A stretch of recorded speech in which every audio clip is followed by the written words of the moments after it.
The message arrived very early in the morning. Only a handful of words. It sounded casual, like she was just mentioning she was stepping out to grab groceries. I'm in Vegas for a week. That was it. No greeting. No explanation. No, I'll call you later. Nothing at all. I read it once, then a second time. After that, I just stared at the screen. Not because I was shocked, because suddenly everything made sense. The late nights that never seemed to have real reasons. The way our conversations had been shrinking month after month. The smiles that stopped reaching her eyes. Vegas wasn't where it began. It was simply the point where she stopped trying to hide it. I sat alone in the quiet kitchen, my coffee slowly turning cold, and I understood. I typed my reply carefully, calmly. Have fun with him. The divorce papers are ready. Then I pressed send. After that, I powered off my phone. Blocked her number. Blocked her on every app. Blocked her email everywhere I could. It wasn't rage that pushed me to do it. It was self-respect. For months I'd been waiting. Waiting for honesty. Waiting for change. Convincing myself that patience was a form of love. But patience without a clear boundary eventually turns into permission.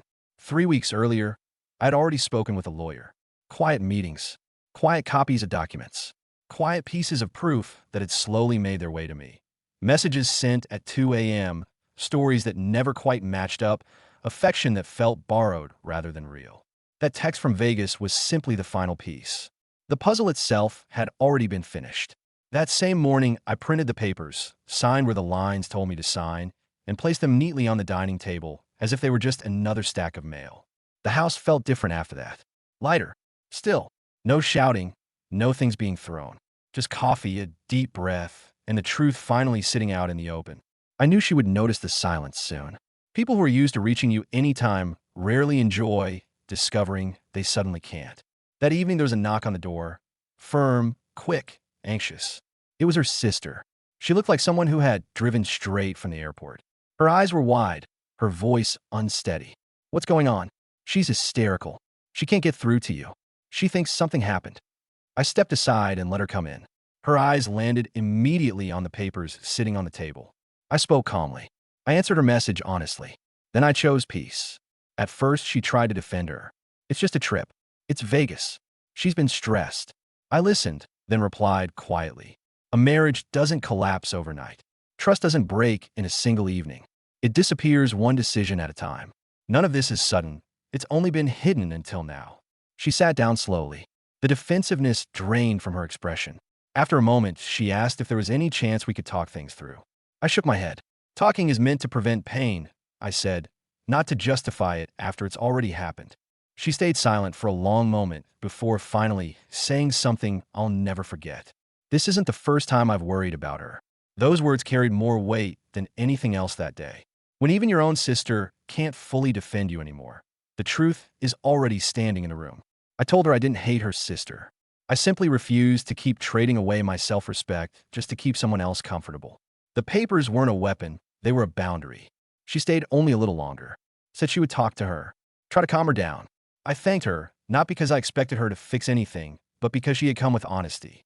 After she left, the house became quiet again. I didn't unblock anyone. I didn't check messages through friends. I didn't wait for the next wave of explanations or excuses.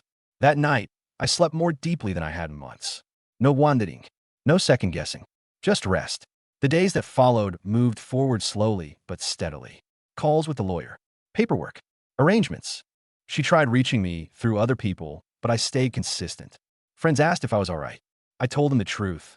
I was more than all right. I was finally living in reality instead of clinging to the hope of a different one. Losing someone who no longer values you isn't really a loss. It's freedom. Looking back, that single text from Vegas wasn't cruel. It was clear. It erased every gray area and gave me the gift of certainty without a long, exhausting fight. Blocking her wasn't punishment. It was protection. And her sister showing up at my door wasn't random either. It proved that choices echo. They ripple outward and affect more people than just the two inside a marriage. I learned something important through all of it. Love without boundaries slowly turns into tolerance. And tolerance, if left alone long enough, eventually becomes regret. Ending it cleanly saved me from years of quiet resentment. I didn't chase. I didn't yell. I didn't beg. I simply accepted what she showed me and acted on it. And sometimes the moment you finally block someone everywhere is the exact moment you finally find your way back to yourself.